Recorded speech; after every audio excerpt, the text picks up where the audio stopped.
I still remember the first time I felt that uneasy feeling in my gut. You know, the one that whispers, something isn't right here. It wasn't a big argument, no raised voices, no dramatic walkouts. It was just a simple conversation. Over dinner. When my boyfriend, let's call him Mark, casually said, "Oh yeah, if we ever get married, we'd sign a prenup." No question. I blinked. The way he said it, like it was as natural as asking if I wanted more salt, threw me off. "Okay," I said slowly.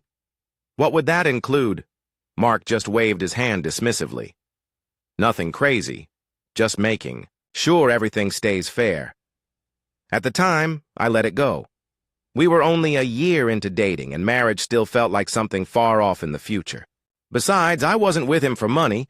I had my own career, my own goals, my own sense of independence. A prenup wasn't a deal breaker, I told myself. But now, looking back, I realize it wasn't about the prenup at all. It was about what it represented. Because 2 years later, when we finally started talking about marriage seriously, that same uneasy feeling came creeping back. But this time, it was impossible to ignore. It started with where we would live.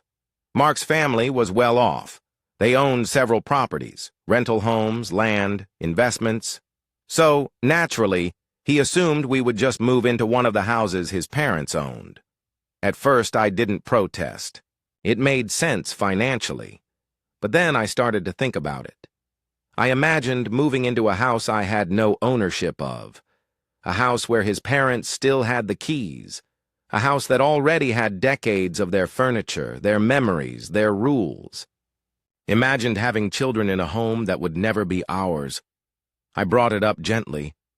"I'd really love for us to look at a place together, something that feels like ours."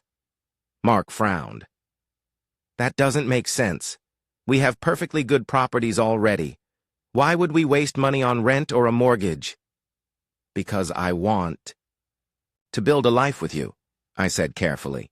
"Not just slot into the one you already have." But he wouldn't budge. He said if I felt weird about it, I could just pay his parents' rent. Or if I really wanted, I could save up my own money and buy a property separately. That's when it hit me. Mark wasn't planning for our future. He was just offering me a seat in a life that was already fully built. His life, his rules, his family's influence. And the worst part? I realized he wasn't willing to build anything new with me. The more we talked, the more his true feelings surfaced. His prenup wasn't just about protecting his parents' assets. It was about protecting himself from me. "If you buy property after we're married," he said one night, "I'd still be entitled to half of it in a divorce. But obviously, you wouldn't get any of my assets." I stared at him. "So let me get this straight. If I save up and buy a house, you get half. But if we live in one of your family's houses, I get nothing?" He shrugged. "That's just fair. Fair." That word sat heavy in my chest.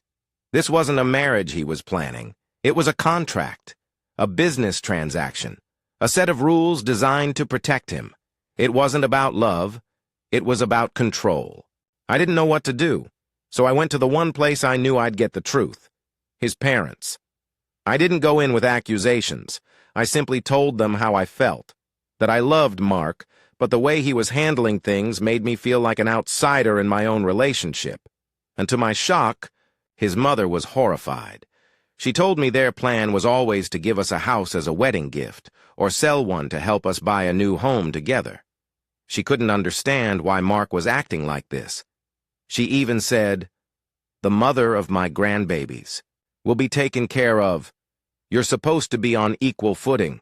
It was like a weight lifted off my chest. For so long, I had felt small, like I was the problem. But now I saw it clearly. This wasn't about his family's values. This was about Mark's insecurities. I sat down with Mark one last time. "I can't do this," I told him. "I love you, but I don't feel like you're choosing to build a life with me. You just want me to fit into one that already exists." He panicked. He backpedaled. He offered everything he had refused before: buying a house together, forgetting the prenup, making things equal. But it was too late. because he only wanted to change when he realized he was losing me. For months, I had explained my feelings. For months, I had told him exactly what I needed, and he didn't listen. Not until he was afraid. I walked away. Not because of a prenup, not because of money, but because I refused to be in a marriage where my voice doesn't matter. I won't lie. Breaking up was hard. There were nights I questioned myself. There were days I missed him. And there were moments when I wondered if I was walking away from something good. But then I remembered the feeling, that sinking, uneasy feeling in my gut when he first said prenup. The way my heart dropped when he said, "Just live in my parents' house." The way I felt small every time he made me feel like I was asking for too much. And I knew. I would rather be alone in a home that's mine than married in a house where I never belonged. I don't regret my choice. I'm choosing my own future, my own peace, my own worth. And that's priceless. Thank you for watching. If you've ever been in a relationship where you felt unheard, tell me your story in the comments. And if you haven't yet, hit that subscribe button for more real-life stories like this one.